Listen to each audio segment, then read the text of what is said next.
I'm really excited to have our panel discussion on foundation models. So I'm James Zhou. I'm happy to be a moderator for this panel, but I'm really just going to try to keep people asking questions and encourage everyone here to speak up. So the context of this is that there's a lot of developments and excitements around this foundation model paradigm in biology, right? In a nutshell, right, the idea of trying to train larger models on large scale of data usually for self-supervised kind of tasks, right? And then using those models or representations for quite diverse different downstream applications, right? And we actually have seen quite a lot of nice talks that talked about foundation models earlier today from some of the spotlights and oral sessions. So what we want to do in this session is to hear from several experts in the field, Sergey, Anshul, Maria, Suyan, and Jian, around their thoughts on the promise, both the limitations and strength of these foundation models, and where they think are the most promising directions going forward. All right, so I'll start off with a few questions, hopefully to get people started thinking, and then encourage you to think about questions so we can you can ask the panelists. So maybe I'll just start one with a question around what is the current state of art for foundation models for genomics, right? Basically, how useful are the current models for genomics, and do they really solve some useful tasks, right? Maybe if Anshul and Maria want to start, but other people can also feel free to chime in. All right. So I think we have 3 basic types of models. There's a protein, the single cell, and the DNA. And the utility of them is widely different, right? I think we can all agree that protein models have been extremely successful. I use ESM. I don't even work in proteins. So I think that's been really amazing. So single cell, we had a couple of talks last year in exactly this conference, benchmarking those models. They seem to really not do very well. And I think that's a little bit surprising. I feel like you should be able to do better in that space, and maybe that's something we can rethink a little bit. And the DNA is kind of like the final frontier, and I think that's just extremely challenging, especially when you go to mammalian systems. This has been alluded to many, many times. It's just most of the DNA is not constrained. It is literally just random. So you could try to predict some coin flips instead, spend some time doing that. So I think we just need to, obviously, like, there is some kind of future where they all work, but we may need to think a little bit more about how to go about it more efficiently. Yeah, I don't have that much to add other than to say that I'm actually a fan of the self-supervised training objective. I think that's very powerful. And I think when you match that objective with the way you select data and the scale of it, the protein language models, I think, are a good example of that. You can end up with something very powerful. My view is that the single cell foundation models are just trained on the wrong data. I think observational RNA-seq is not the path to glory. Like, it's not going to learn really causal models, things like that. And so I think it's worth thinking about what are the key applications that different classes of foundation models could solve, and what are the right kinds of data and the amount of data that you need. The DNA language models are much closer to what we work on. And again, I think there's a lot of promise there. My biased personal view is that to really get them to work, they cannot be annotation free. They will not be completely unsupervised. There will have to be some assistance provided based on tricks to find potentially different classes of elements, and then bias the models in terms of how they're sampling, things like that. So I think to be more neutral, I think there's a lot of promise, at least on the DNA front. I think it's very early days, and it's going to all come down less to, I think, architecture engineering and more to how the problem is set up and how the data is curated and how sampling and so forth work. And that might be the case for single cell too. Maybe if they're trained on multimodal perturbation data sets, they will probably do much better than observational stuff. I just want to add, I guess, we didn't really define foundation models, and I was really happy to see Informer and Borzoi proposed to be in the class of foundation models. I tend to agree with that. I think a lot of people don't, but I'm not really sure why. I mean, they're trained on lots of data, and those models are actually incredibly useful. So I think, yeah, if we broaden the class to include these models, which, okay, they're supervised, but I don't know, there's actually a really fundamental difference there. Okay, great, thank you. I guess both Anshul and Maria mentioned sort of protein language models as sort of maybe the one shining example of the success stories. Right, so I just want to push on that a little bit more, and maybe it would be good to hear Sergey's thoughts on this, is that certainly they have been quite successful, but how far do you think we can push this pure language modeling paradigm even for proteins? Right? At some point, do you think we just need to bring in additional information like structure to really get these models to work? I guess I have to answer that. Okay. I guess to echo some of the earlier points, I mean, I think self-supervision is definitely very powerful, but I think the key part is it's really easy for models to cheat. Like even the gremlin model that I talked about, like you could just learn an identity mapping. I think it all comes down to how you mask things. And so you mask something, you try to recreate it. And so for example, the GLM2 model, like we find that it doesn't really do good at RNA structure prediction because you're essentially masking giant chunks. And so there's no reason for it to learn individual positions. And vice versa for EVO model, you're not masking entire codons, and so in that case, it has no incentive probably to learn things. So I think in proteins, I think it's really successful just because it's a really straightforward approach. Like you just mask the amino acids, and you know those are the amino acids that actually interact with each other, and it's one-to-one. But with DNA, it might be more complicated. It might be more like maybe it's not individual nucleotides you have to mask. Maybe you have to mask them in some smart way to prevent it from cheating and learning something too easy or too obvious. And so I think that's why the genome language models are still not there yet, just because they're not. But I guess the real question was proteins. And so to get back to proteins, I think there is a part to all of this where even masked language modeling is kind of an approximation of pseudo-likelihood, and pseudo-likelihood is also an approximation of likelihood. And we're kind of making this assumption that every position is almost independent of other guys. And so by definition, we're kind of forcing the model to only maybe learn pairwise interactions, because you're essentially just masking one thing at a time. And also our architecture is attention-based, which is also pairwise. So I feel like there might be more things to learn about proteins that the models can't capture because of the loss function and the architecture itself. Yeah, okay, I think I should stop rambling. Okay. Do other people want to add to these points? I guess maybe a related question, right? As we're thinking about the value of these foundation models, is really thinking about the difference between these sort of more, let's say, self-supervised pre-training versus more training very task-specific models, right? And maybe on that point, I'd also love to hear from Jian and from Suyin. Is like, where do you see, which approach do you find more promising, especially in biology?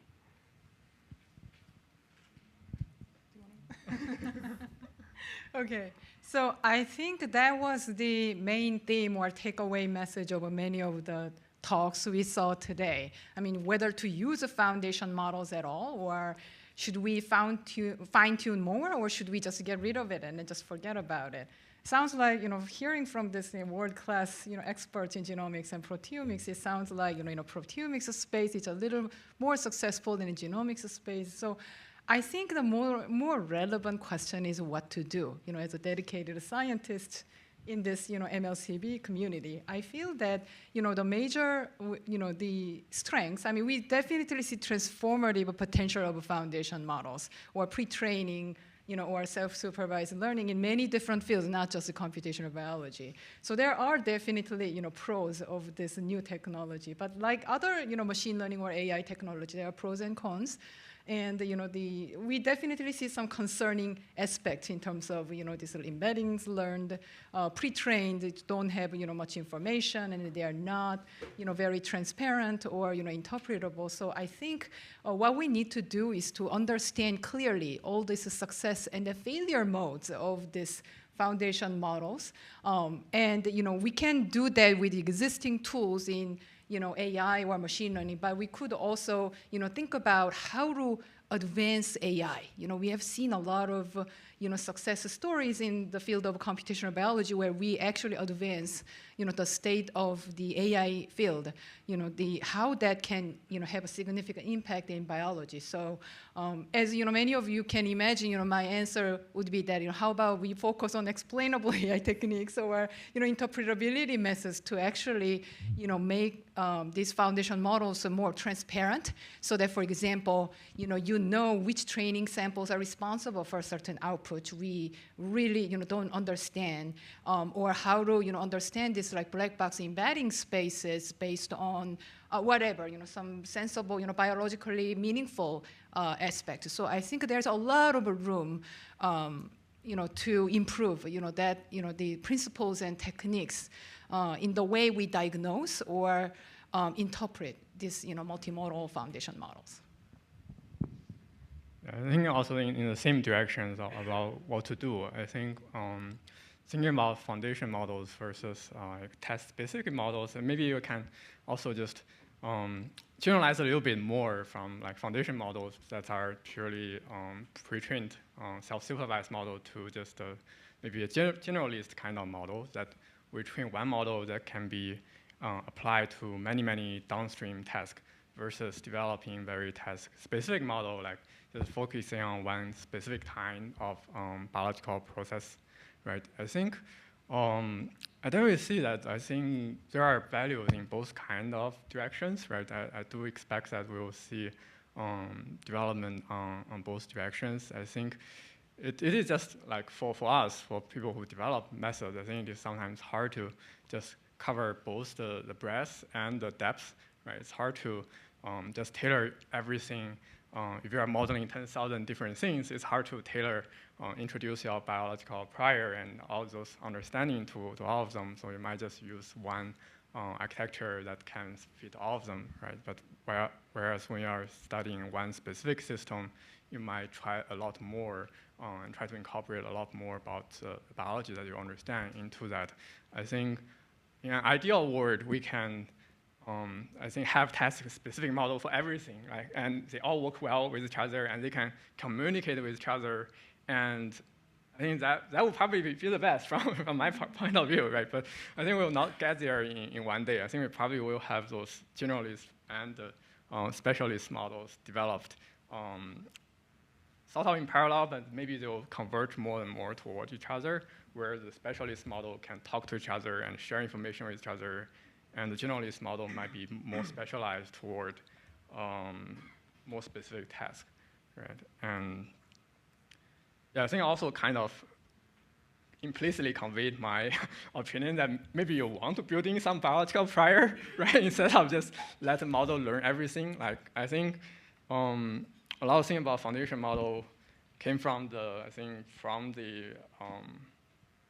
experience from large language model, right? So the scale is all you need. Attention is all you need. So I think when data is, I think the most limiting factor, you just want the model to be big enough and powerful enough to utilize all of those data that's available. I don't know in biology whether we have the same sentiment that the data, we have too much data that we cannot use it by the current model. Yeah, that's maybe also a question for all of you. I think, I don't know the answer, but I definitely feel like I think in the data that I'm familiar with, I still see, I think, overfitting all the time. I think it's not in a regime that we can just scale up everything and just expect it to work. Yeah, can I just add one thing? So, yeah.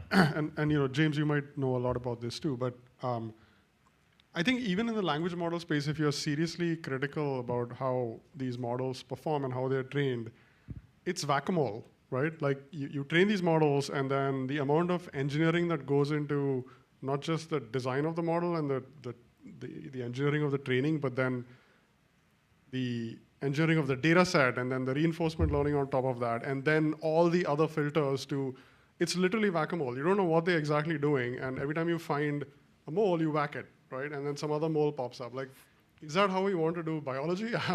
I don't know. Like, and in natural language, at least we understand the language. So like, we can see the mole. Like in biology, a mole will pop up and you wouldn't know it's a mole. It just looked like, oh, this is cool bio, right? And it's like I think even more dangerous to have models. I mean, dangerous not in like a fatal physical way, but in terms of like scientifically to have models that are really unreliable in terms of what they encode and not really fully understanding how they do it, right? So anyway, that's my view, but I know you've done a lot of work on biases and things like that on this too, so yeah. Great, great comments. And people should start to think about questions that you want to ask the panelists. But I just want to actually quickly follow up on something that's both Anshul and Jian mentioned, which is the quality of the data, right? And also the scaling of the data, right? Because a lot of the sort of the underlying thesis, right, of foundation model is that somehow if you keep scaling the data and compute, maybe you get some emergent behavior, so you get better performance. But how much of that do we believe is true, especially in biological applications, especially if the underlying data, as we know in biology, often tends to have all these artifacts and confounders and potential biases?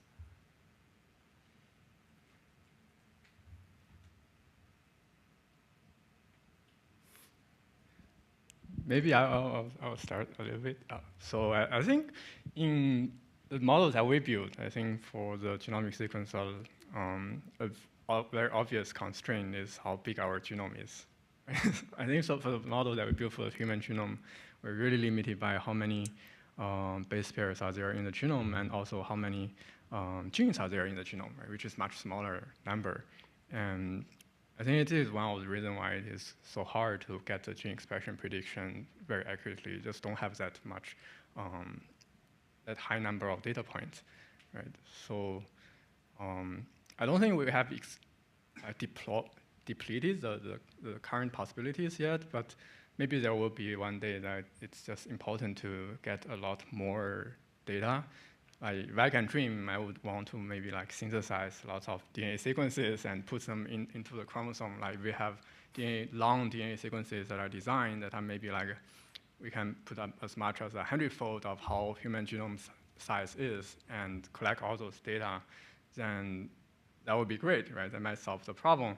But of course, there are lots of challenges here. So both technically, like how do you actually synthesize and put that amount of sequencing in the genome is still challenging, and also it's also a computational problem. So what kind of sequence do you want to put into the genome? It's probably not random sequence, but beyond that, what do you do? I think it's, yeah. I think to me, it's, yeah, at this stage, I can only dream, but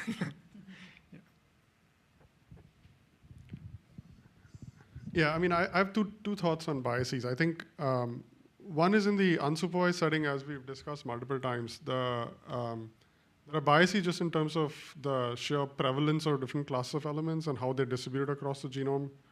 And of course, that also varies across species. So there's selection acting very heavily on a species. The genome is already cleaned for a lot of garbage DNA that's sitting around. But there are, like, mammalian genomes are full of what appears to be potentially garbage, right?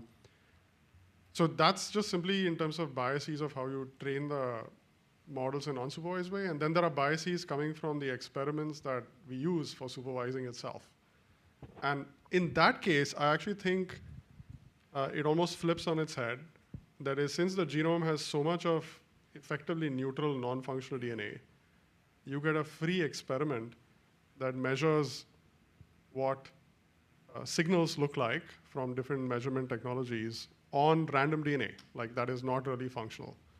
And I think one thing we stumbled across is if you train powerful neural networks on that background, you can in fact learn biases extremely well. So in other domains like natural language, the biases are built into the data you train on, but the genome does provide this nice compartmentalization of functional DNA and random background, and every experiment you do effectively gives you readouts on both types of sequence.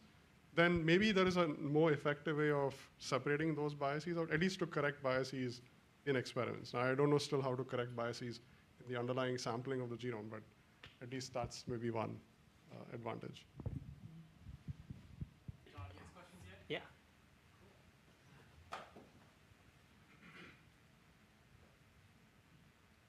Yeah, so in large language models for text, they found that certain types of data are much more useful than others. For example, like Llama 3 was trained, I think like 50% of its training was on code, which is really interesting. And they found that that was extremely useful for the general task of intelligence and downstream tasks from there. I was wondering what you would see as like, so yeah, like basically the really high, what is the analogy in biological sequence space where what are the really high value sequences you're interested in, and what are the sequences that you want to filter out of your training? I mean, I guess it's just what we were saying a little earlier, like I guess there's parts of the genome that maybe doesn't have as much structure or as much selection. And so if you train on that, you might not learn anything useful, I guess. Is that I think the argument Anshul was trying to make? Yeah, for proteins, I guess they're usually pretty useful, unless there's like disordered regions, and then it's actually disordered regions that have a hard time learning anything there. But it's not clear if it's not learning well because it's just not, the objective that we're using, that mixed language modeling, is the correct objective to learn things about those regions. Like if you imagine things are moving around, maybe instead of masking, you want your perturbation should be also motion that you correct on the other side. And so maybe just the wrong objective. But yeah, otherwise I can't think of any other analogy that, does anybody else have do you want to go next? So I think Anshul alluded to the fact that a lot of mammalian DNA seems to be kind of just junk and it doesn't do anything. And like one example I think that comes to mind is that there's all these repetitive elements. And human genome are just like tons of them, and mostly they're tolerated, right? Like that's how we think about it. They're tolerated because they're inserted in some position where they just don't cause any damage. But actually, it turns out that they're like in some cases they are functional, possibly like through some evolutionary accident. Like apparently this is why we don't have a tail, right? It's because of like an allo insertion. This is a very recent paper I think from last year. And so I think this question of like what is junk and what is like you really like. If you just ignore the repetitive elements, you would never be able to learn about this tail, right, phenomenon. So I think it's kind of challenging. I think one thing is to potentially think of using these models to help design experiments. I think to me that is the most proximal immediate utility of them. Like they're obviously learning some interesting biology and they help us understand that more, but I do feel like they also really identify regions of the space that are undersampled, that clearly the models aren't good at. And luckily, in biology at least, we can generate our own data. So like, I mean, not maybe people in this room, but in general, we can. So it might help to actually push that paradigm much faster, as much as we pushing model building, right?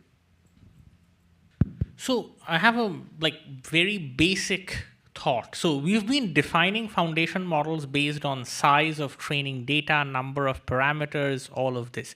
Is this even the right way to think of a foundation model? Like, shouldn't we be thinking about, is it telling us something foundational about the underlying biology? So let's say thinking about single cell models, like cell type classification or cell type annotation is a interesting, but also to my immunology colleagues, a very boring task. They can use flow cytometry, multi-panel flow cytometry to just tell you exactly what cell subset it is.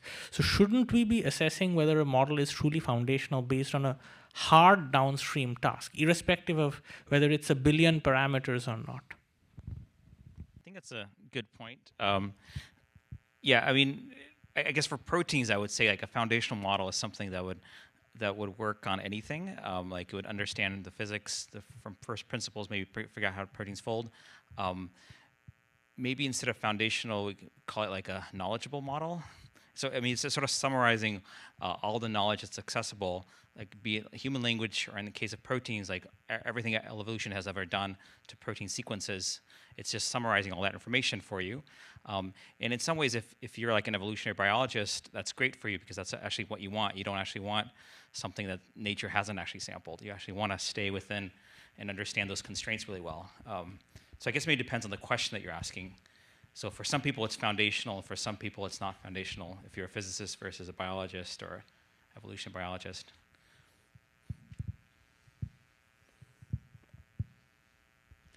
All right, maybe I can also add to the confusion around foundational models, or I'll start with a question. In your day-to-day, how much do you think a new foundational model will change, or how much benefit will you get from that versus improving data curation, improving the pipeline based on your task, et cetera? In my perception, a foundational model is a model that gives us a salient representation of the data, irrespective of the model size. But that's just a representation. It still depends on what we use it for and what we train it on. Yeah, I mean, I'm fully in your camp. I mean, I think you have to first define the problem statements and then design whatever kind of model you want in that space and then evaluate accordingly, right? And also amass the data in a way that helps you accomplish that. I again think like the protein language models have been a very serendipitous success. I don't think, I mean, maybe I'm wrong, maybe you know the history better, but it may not have been obvious at the time that they would be this generalizable, right? Maybe to some extent, given their relationship to previous simpler approaches like Gremlin and things like that. But it has, I think, triggered a movement where the same strategy would just apply elsewhere. And it's not clear if the data design or the problem statements are a good fit for that strategy at all. Yeah, I guess it depends how you define generalization, because I guess I would argue it's not generalizing. And it's essentially just learning things. I mean, maybe learning things more efficiently, maybe more end-to-end, but I guess it depends what you mean by generalization, I think. Because, like, for example, somebody would say something generalizes because it's capturing the constraints, but not necessarily memorizing the individual sequences. Like, you could say, okay, I've learned the conservation coevolution for this family. That's generalizing for that family, but it's not generalizing to other families, right? Or, and memorizing would, on the other hand, would be like, oh, I memorized all the sequences without learning the underlying, I guess, the statistics or pairwise statistics about them. Yeah, I guess I was coming at from a fine-tuning / probing scenario, right? Where there's plenty of evidence that like zero-shot, few-shot on protein representations work surprisingly well. So they're learning something fundamental for the problems that are relevant in the protein space. So in the single-cell space, what are those relevant problems? Is cell labeling the most relevant problem, or is it everything else that we did generate single-cell data for? The question is, does it solve those better than the trivial problem, right? In the protein space, you can solve many relatively non-trivial problems by piggybacking off the representation. So that's what I meant by, I guess generalization is the wrong word, but maybe useful representation, yeah. I think my question was, I think, on the same line as the last question. So about that, okay, I think we are spending so much effort, like in terms of resource, into training these language models. I think a GPU 256 core, it takes like $250,000 for 3 months if you use it for 3 months. But we don't do like, more experiments for something like ATAC-seq and just create higher quality data. So I want to just give one example is that we have been trying to account for personalized genomes, like into models like Informer, but many efforts have been in vain so far. We are seeing some of the efforts that are coming up recently. We are yet to verify, okay, how well they compare against training to reference genome. Now, what do you think, why all the efforts so far has been just in vain? Like, why is it that, okay, whenever you train on the reference genome, you just achieve the best performance compared to accounting for individual genotypes? Is it because that, okay, the data sets that we create, for different cell lines from different individuals, that, okay, the noise in the data that are so high that, okay, it's masking the effects of individual genotypes, and maybe we need to increase the quality of the data so that we have those, effect of those individual variants, and then if we train the models on those, then maybe we'll be able to learn them. So, I think the multiple genomes is a really interesting question, because obviously, like as Jian said, with the single genome, we're very data limited. There's only so many genes. I can't like get more genes for my genome. I can get more genomes. That's yeah, I mean, with different individual, right, it comes with a bunch of, like, all the variation is coming. Some of it is genetic, some of it is non-genetic, some of it is genetic but is in trans, and there's no way you're going to capture that with the simple models that we have. But I think there is these kind of more productive avenues, like F1 hybrids, that people actually use quite successfully in the space. And what is your thought on, like, annotating, let's say, something like random genome to create a baseline model, and then create new synthetic DNA to map, like, more and more of the distributed landscape, like, I guess, I don't know, maybe people know more about synthetic DNA. It's quite complex, right, because you have to, ideally, you want to put in synthetic DNA, you want it to integrate, you want to maybe integrate in a specific location and really sample all the possible combinations and really look at some, like, I want to make a change and enhance it kind of quite far away from a gene and see what happens and really do this at scale. And I think that will happen eventually, and I'm not sure how quickly. Maybe somebody else can comment on the technological progress there. Okay. My question might be a bit too futuristic, but I'll ask anyways. Big companies like OpenAI, Facebook, Google started discussing about AGI, artificial general intelligence. As computational biologists, when do we expect to start discussing the AGI of biology? Thank you. Everyone is looking at me. Can you define AGI in this context? What do you mean by AGI in computational biology? Like I said, AGI in the context of biology, more like a this is something I envision sometimes when I'm alone in the room, like a model that could understand the whole human body, the genes, everything about a human. I think it's a very long, long way to go from now. Yeah. I mean, I know you just said, futuristic view, and not sure if I directly answer your question, but hearing all this, questions and then all these concerns, and I feel like it's very problem dependent.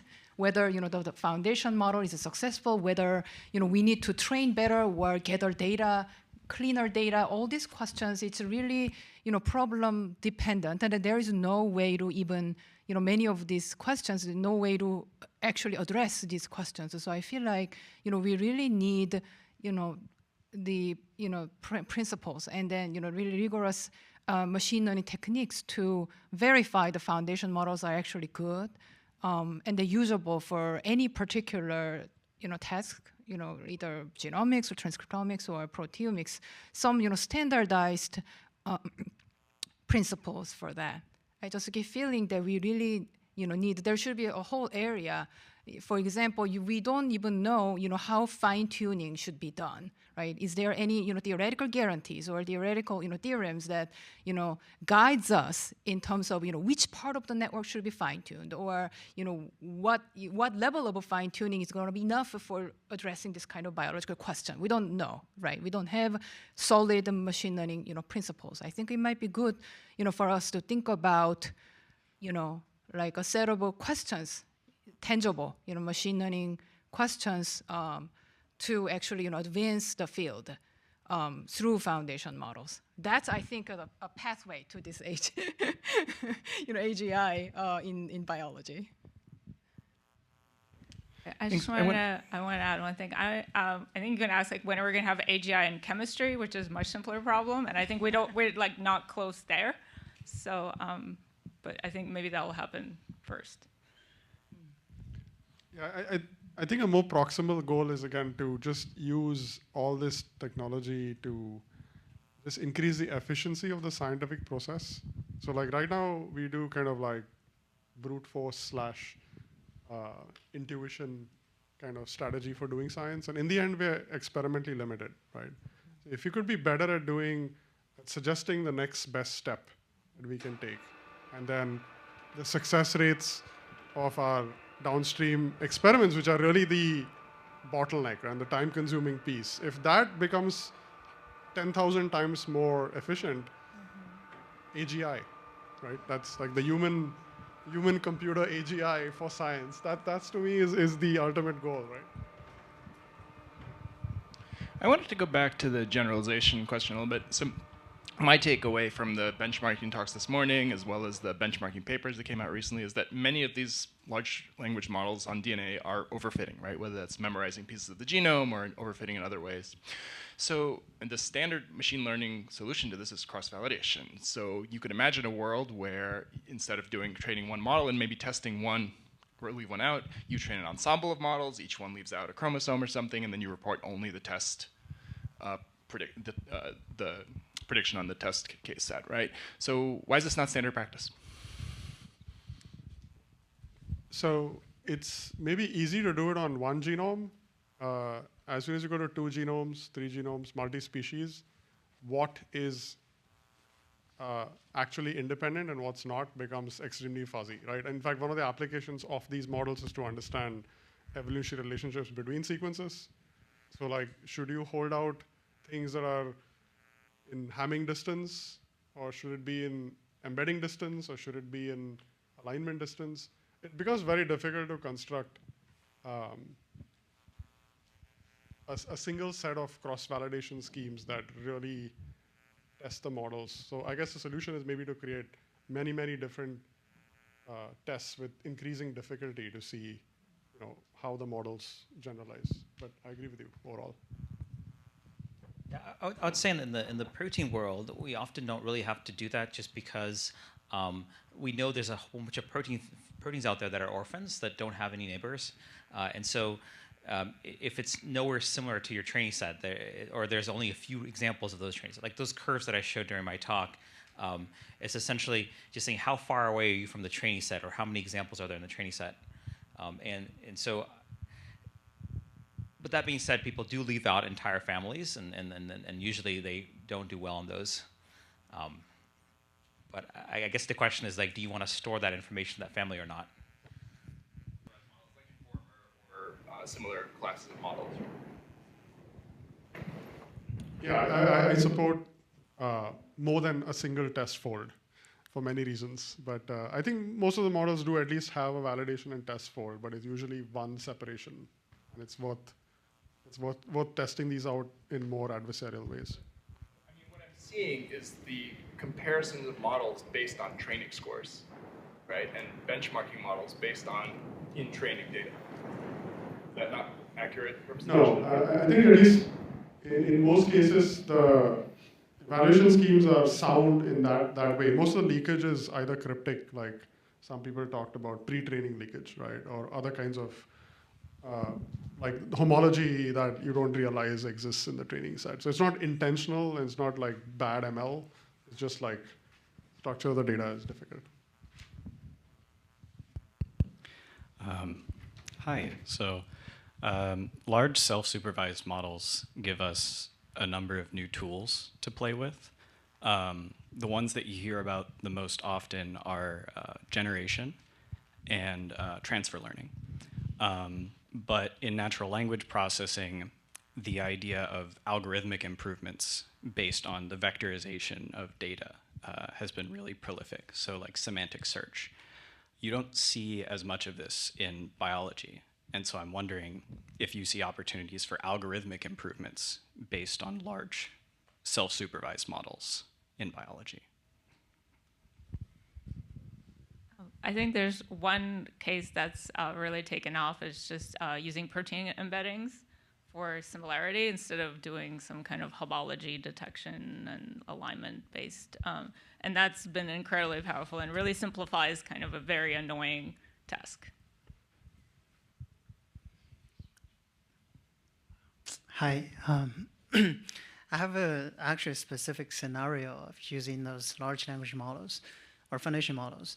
So let's say we've generated some functional data on top of DNA sequences or protein sequences, but we don't have a lot of data. And we want to train a model on that. One way we can do is to input those sequences into the foundation model, ask it to generate a lot of predictions, or ask it to output the embeddings and train a small model on the embeddings or the predictions on other features.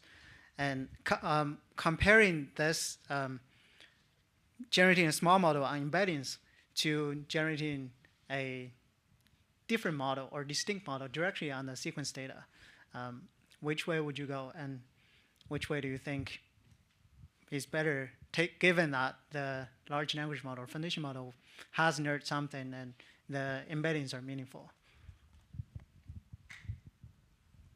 I guess I'd say like one technique that's been getting really popular is to not fine-tune models, not necessarily to train on representations, but to try to train adapters to the model. So the idea there is often, like, I guess the assumption is that your model has sort of learned the entire space, but maybe it's not aligned specifically to your problem. And so you could essentially shift some maybe internal biases in the model for your problem. And so there, you prevent the model from forgetting everything, but you sort of bias it towards your desired task. And for those kind of things, so these are techniques often referred to as low-rank adapters. And the idea there is that you don't need as much data because you're not necessarily retraining the model. You're just shifting, I guess, the internal representations in the model. In our field, it's becoming more and more popular, and people are finding that it definitely prevents like overfitting and all that kind of stuff. So that would be something to try. Hi, I wanted to ask about, so we've been talking about getting more genomes or more patients for making the DNA language maybe better.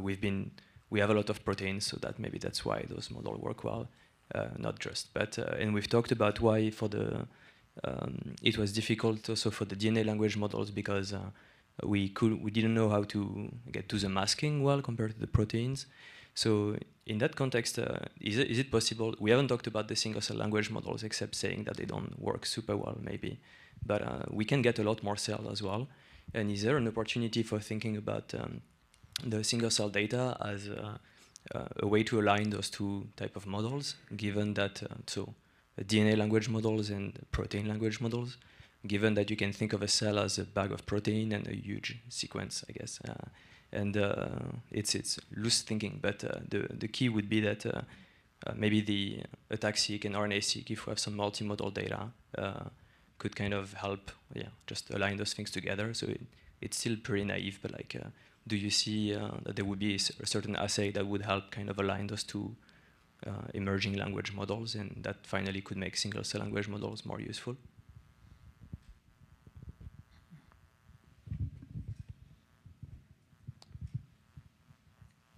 You want to say something? So I agree. I think actually sequence might be the unifying theme there. And how exactly to do it is unclear, and whether we should be learning all of them simultaneously or separately and then fusing them in some ways. But for example, I definitely feel like the current single-cell foundation models learn decent cell embeddings, at least within the space of cells they're trained on. I don't know if they generalize out. There are claims, but that's... So given that information, maybe, for example, when you're training sequence models, you can provide additional tokens, conditioning specific elements active in specific cell states through these cell embeddings, right? That would be like one example. But I think there are many interesting creative ways to link these types of models together. But I think all of it is conditional on whether the base embeddings that they're learning are good enough. And then if we're training them all together, it becomes even more difficult to understand how to control learning of each of those components. But I think it's a great idea. I mean, eventually maybe you'll figure out how to do it, but it's certainly the holy grail, I guess. That would be the mega foundation model of sorts. Let me add, I was almost thinking, Roma, you can, that can be your next R01. It sounds a very innovative approach, and then I think, aligning, different modalities through foundation model can be a really, I haven't come across any specific paper on that, but I think it can be a really good future project.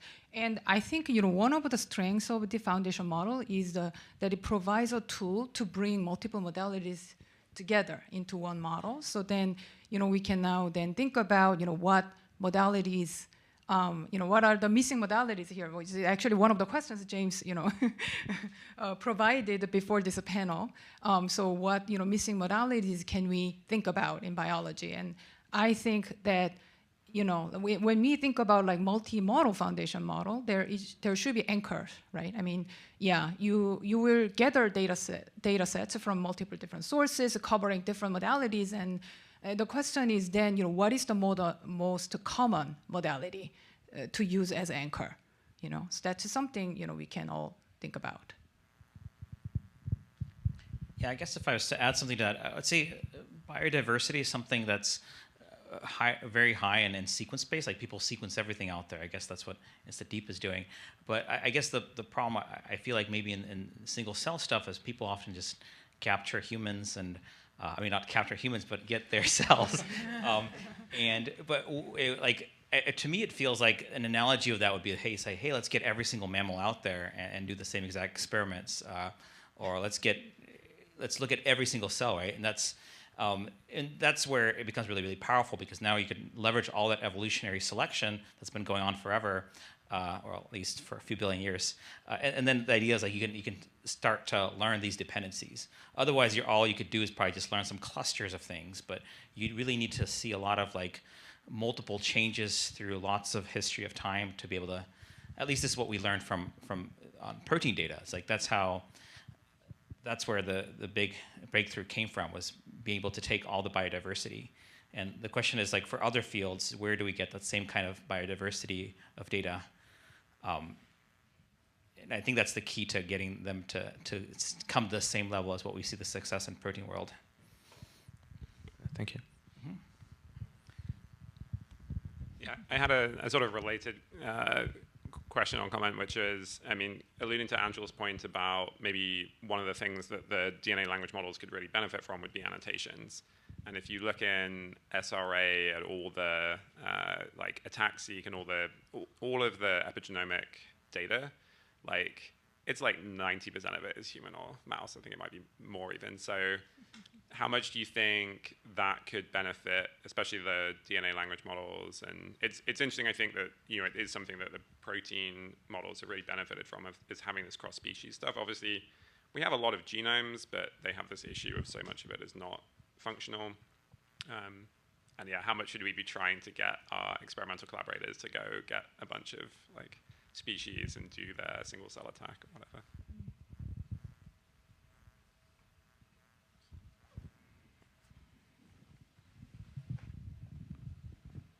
Yeah, to me, for non-coding DNA, I do think, going back to, I think, Rafi's comment, like synthetic data might be a better option. Just because, like, the evolutionary process in protein coding DNA are pretty well understood, and they are structured. And non-coding space, it's really unstructured and really kind of a coin flip kind of experiment, right? So like, you could collect a whole bunch of genomes and get very little in return.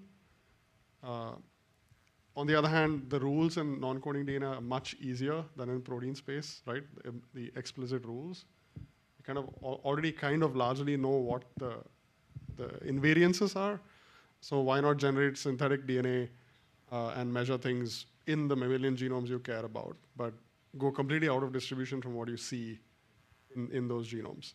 I think where I might disagree with Carl and others is you can synthesize random DNA, or you can like synthesize in a rational way. And I would prefer the rational way, because I think that's where you want to target the out of distribution stuff more. But anyway, that might be another strategy rather than sampling genomes. Thanks. While I have the mic, I would recommend everyone read The Opportunities and Risks of Foundation Models, where Stanford a few years ago just invented the term. It's only a little bit problematic as a paper. My question, though, was how y'all feel about computational biology in kind of relationship to AI. Do you see it as just another AI field, right? You have vision, you have language, you have speech, you have genomes. Is that something that scares you? Do you not like that? Would it be bad if we just became another AI field? But how do y'all personally feel about that?